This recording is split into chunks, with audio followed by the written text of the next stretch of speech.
Although great New Year's Day moose rescue at Priest Lake saved a moose from drowning, and Laura Kraut was there. You were pretty much the lead person on this because you actually went out and put the rope around the moose. Tell us, somebody saw it struggling in the water. Right. And then what happened? We went and got a boat, and there's a few of us paddling out to get it, breaking the ice and paddling, and we went 30 feet, 45 feet in an hour and thought there's no way. We came in, did a shift change, and someone asked me if I wanted to walk out on the ice to get her. After talking about it, yeah, we can do that, we can do that. Let's put, harnessed me up, and so I started to walk out there, and it was quite a ways. I had a board in case I fell in, and I had all these lines, so it took a while to get out there. Once I got out there, she kind of moved away, so I couldn't reach her. Finally got it around her neck, and we started to pull. We had 75 people on the shore trying to pull and trying to pull. Well, it was strangling her. So as I was walking back, someone sent me out with another rope to put around her neck so it wouldn't strangle her.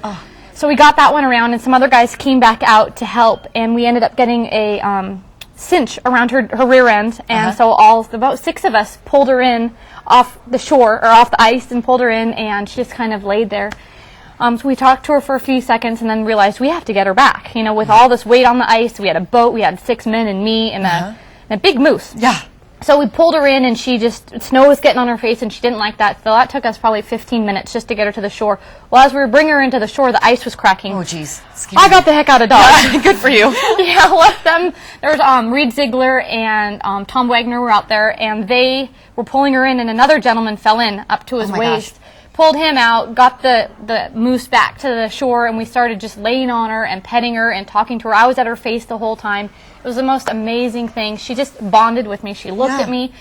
Then for the next 3 hours, she was listening to me. She followed me with her eyes. We tried to get her up a couple of times. She wouldn't get up. She kind of would stutter and then would fall back down. Stacy Douglas went and found some hay from somebody, so we had some hay. We put some hay down. We had a heating blanket, we had a propane heater, we had a big tarp. There was kids helping from everywhere. Everybody from Coolin came out. It was the most amazing thing. Do this, do this. There were some horse people. There was actually a lady that worked at a zoo. So she was kind of telling us, what to do. We had some oats. So I was feeding her oats in her mouth. She drank some Gatorade. Someone talked about giving her Gatorade. So there was another lady, I was kind of holding her mouth, drinking the Gatorade. It took 3.5 hours really to get her going. Towards the end, we were thinking it's about 3:30. The sun's going to be setting. What are we going to do? Well, we were starting to kind of make a makeshift tent for her, and she was starting to perk up. I could see with her eyes that she was, more with it. At one point, someone wanted to take her picture, which had been going on all afternoon. Well, I went to move her face. She didn't want to do that. So anyway, she really jumped up and she went to the bathroom on our stuff and off she went. So it was pretty awesome to watch her off into the woods. It was amazing. The great thing is that you guys are all safe too. Yes. My goodness. Thank you for telling your story. Very welcome. It's fabulous.